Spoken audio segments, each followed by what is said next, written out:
ते अर्धी वाटी ओलं खोबरं घेतले, 2 हिरव्या मिरच्या मध्ये मी कट करून घेतलेल्या आहेत, 4 लसणीच्या पाकळ्या आणि छोटा 1 चमचा मी जिरं घातलेला आहे.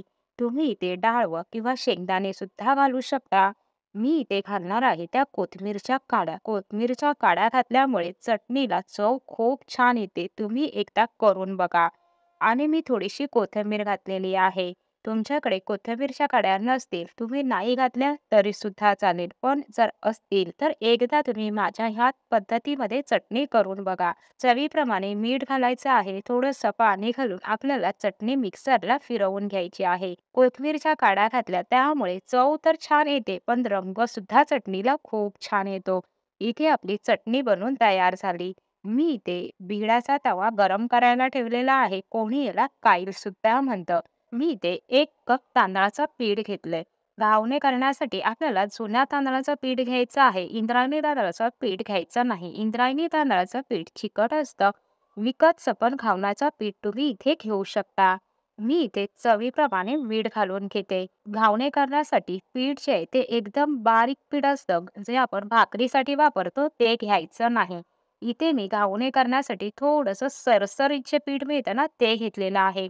तुम्ही जर तांदूळ धुवून सुकवून घरघंटीवरती तुम्ही त्यांना सांगितलं की आम्हाला हे घावण्यासाठी पाहिजे, ते आपल्याला बरोबर घावण्यासाठीच दळून देतात. मीठ आहे पिठामध्ये मिक्स करून झालेलं आहे. आपल्याला पाणी घालायचं आहे. पाणी थोडं थोडं घालून आपल्याला पिठाच्या गुठळ्या ज्या आहेत त्या मोडून घ्यायच्या आहेत. अगदी 2 ते 3 मिनिटातच आपले हे घावणे तयार होतात. तुम्ही घावण्यासाठी पीठ तयार कराल ना, ते थोडंसं सरसरीत असं असू द्या, म्हणजे तुम्ही पहिल्यांदा जरी घावणा केला तरी तुमचे घावणे त्या पिठापासून अगदी परफेक्ट तयार होतील. मी इथे पेला घेतलाय, तुम्ही पळीने सुद्धा घालू शकता. पीठ जे आहे ना ते आपलं ताकापेक्षा अगदी किंचितसं घट्ट आहे. असंच पीठ आपल्याला तयार करून घ्यायचंय.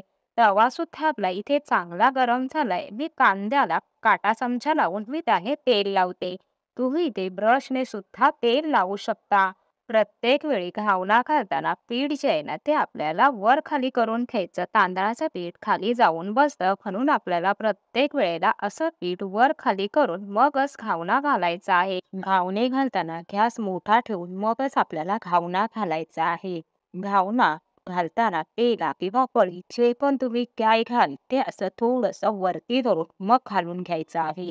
त्याचं जर तिसतीत म्हटलं तर घावना डाळी खूप छान येते. घावना घालून झाला की गॅस एकदम कमी करायचा. 30 सेकंदासाठीच फक्त झाकण ठेवायचं आहे.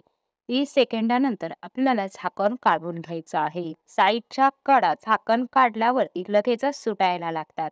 साईडच्या कडा सुटल्या की नंतर आपल्याला घावना जो आहे तो असा सगळीकडून मोकळा करून घ्यायचा आहे आणि मगच आपल्याला काढून घ्यायचा. त्यामुळे घावना अजिबात तुटत नाही. तुम्हाला जर असं वाटलं की पीठ थोडंसं घट्ट आहे, घावना जो आहे तो थोडासा जाड झालेला आहे, तर तुम्ही थोडंसं पाण्याचं प्रमाण अजून वाढवून पीठ जे आहे ते थोडंसं सैल करून घ्या.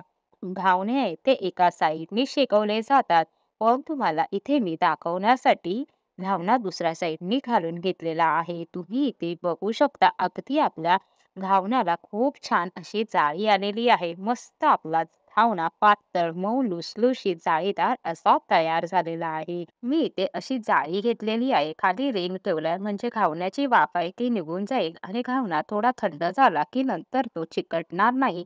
व्यवस्थित आपल्याला तो फोल्ड करून ठेवता येईल. तुमच्याकडे टोपली असेल, तुम्ही टोपलीत सुद्धा ठेवू शकता किंवा एखाद्या सुती कपड्यावर सुद्धा हे घावणे ठेवू शकता.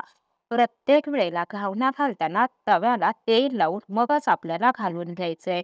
घावना प्रत्येक वेळेला घालताना तेलही लावायचा आणि गॅस आपल्याला मोठा ठेवून मगच घावना घालायचा. घालून झाल्यावर लगेच गॅस एकदम कमी करायची. 30 सेकंदासाठी फक्त झाकण ठेवायचं आहे. साईडची कडा आहे ती झाकण काढल्यावर लगेचच सुटायला लागतात. कडा सुटल्या की नंतरच आपल्याला काढून घ्यायचा आहे. जर तुमचा तवा मोठा असेल तर आच आहे ती आपली जास्त सगळीकडे लागत नाही. त्यावेळेस तवा जो आहे तो थोडासा तुम्ही असा सरकवून सरकवून घावना शेकवून घ्या. माझा बिडाचा तवा आहे तो जास्त मोठा नाही, मध्यमच आहे, त्यामुळे मला तो असा फिरवावा लागत नाही. पण जर तुमचा तवा मोठा असेल तर त्यांच्यासाठी हे मी सांगत आहे. तुम्ही इथे कडा बघाल तर अगदी सहज सुटलेली आहे. आपल्याला आता हा काढून घ्यायचा आहे. ह्या घावण्याला पण तुम्ही बघाल तर किती छान जाळी आलेली आहे. अगदी 2 ते 3 मिनिटातच आपला घावना तयार होतो. आपण पीठ जेव्हा भिजवतो तेव्हा जर तवा गरम करायला ठेवला, की पीठ भिजवायला 1च मिनिट लागतो. 1 मिनिटातच आपलं पीठ भिजवून तयार होतं.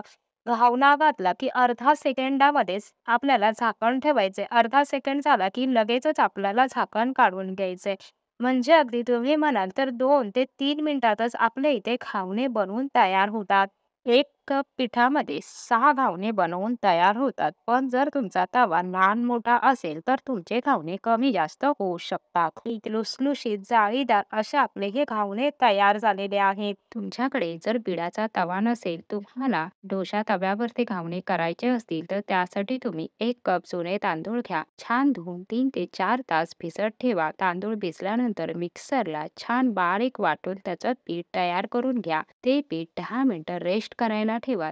तुम्ही तसे घावणे करू शकता. इन्स्टंट घावणे हवे असतील तर तुम्ही 1 कप तुमच्याकडे जे तांदळाचं पीठ असेल ते तांदळाचं पीठ घ्या. त्यामध्ये 2 चमचे बारीक रवा घाला. जाडा रवा मिक्सरला फिरवून तो सुद्धा तुम्ही पिठामध्ये घालू शकता आणि तसे सुद्धा तुम्ही घावणे करू शकता. तुम्ही हे घावणे मुलांना चटणीसोबत टिफिनला देऊ शकता.